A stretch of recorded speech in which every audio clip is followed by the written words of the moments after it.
আজ আমি করছি চিকেন ভাপা।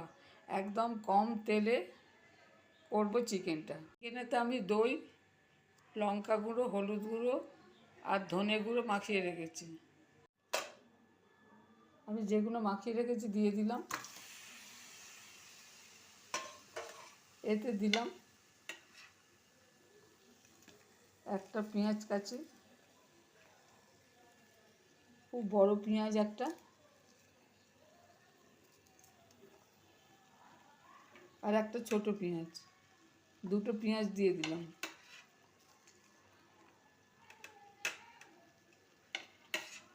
আদা রসুন বাটা 1 চামচ, আদা রসুন বাটা 1 চামচ, কসুরি মেথি। খুব ভালোভাবে আগে মাখিয়ে নেবো এটাকে।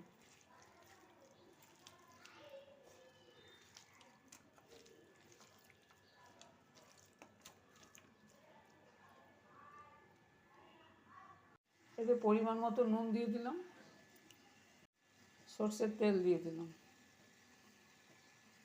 আমি হাফ বাটি দই নিয়েছিলাম।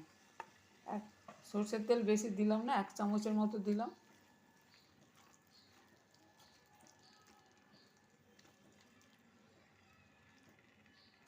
এবার যাতে আমি চিকেনটা ম্যারিনেট করে রেখেছিলাম, সেই জলটা মশলাতে ভালো করে ধুয়ে দিয়ে দেবো।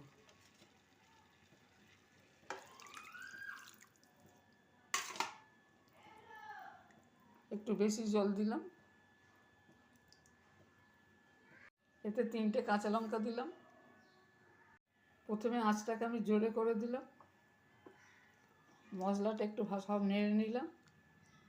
নেড়ে এবার এটাকে আমি চাপা দিয়ে দেবো। আগে বেশি আঁচে আজকে 5 মিনিট আমি ফুটিয়ে নেবো, তারপর আঁচটা কমিয়ে দেবো। আমি দেখে নেবো মাংসটা হয়েছে কিনা। হ্যাঁ, একদম হয়ে গেছে, জলও মরে গেছে।